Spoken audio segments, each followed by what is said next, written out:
Good day to sir. My name is JING WEN, machine number 27462. Today I'll start my presentation, and my presentation title is Poverty, Inequality and Development in Malaysia.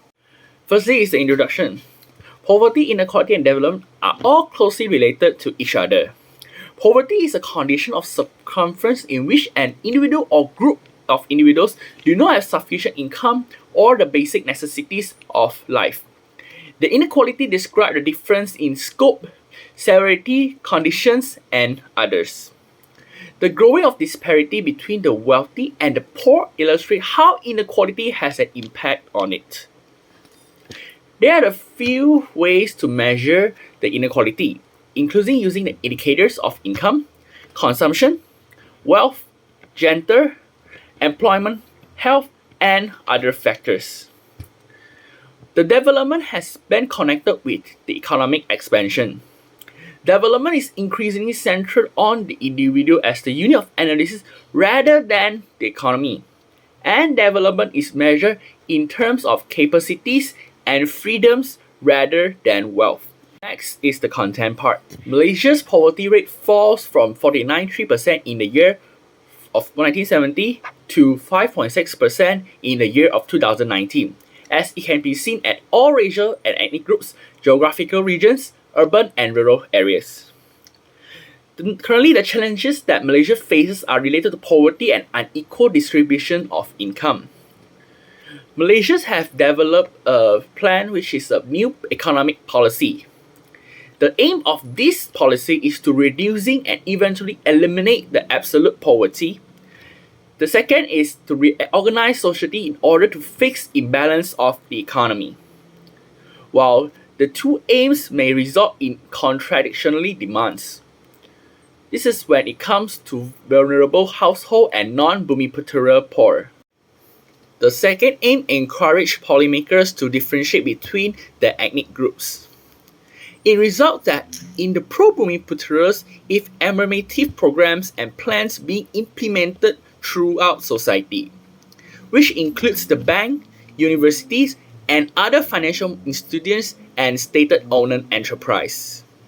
Even though the NEP was terminated in the year of 1990, but its appropriate action continues till this day. Well, all in all that, for this plan, the problem has no remedy overall.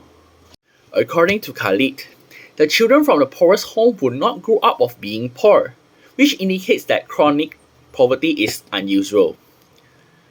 The tendencies are unlikely to be duplicated among the babies born in 1990s. This is due to that currently the education system in Malaysia has been altered. Besides that, Malaysia established a poverty line in 1970s in an effort to end poverty. This is used to access the lowest expenditure on moderately sized household needs. If a household's earning falls below the poverty line, the household is living in poverty. Next, the minimum wage policy was adopted and began being implemented on the first of the year in 2013. The National Wage Consultative Council decided that the base salary for East Malaysia is 800 and for the West Malaysia is 900. Next, the first table is the percentage of poverty indicated by the ethnic group in Malaysia from the year of 1976 to 2016. It can be seen that the poverty rate is decreasing year by year. And the highest poverty rate among the ethnic groups is the Bumiputera. Although is decreasing year by year, but the Bumiputera is having the largest numbers of poverty in the following year. Next, the second table, it shows that incidence of absolute poverty by stage with the percentage of Bumiputera's population for each state. It also can be seen that the percentage of Bumiputera's population in 2017, which is in poverty, is contain the largest percentage in each state. National Household Income Survey 2 times in every 5 years. This is because that they need to compile the poverty data. Besides that, creating and amending nationwide poverty line income using information about the needs for poor families. The PLI was established in the year of 2014 and is used for quantify absolute poverty is according to national poverty line income used by the United Nations to define the poverty. The subsistence poverty should no longer be a common concern in Malaysia. In the currently measurement of poverty, which only based on PLIs, is unsatisfactory.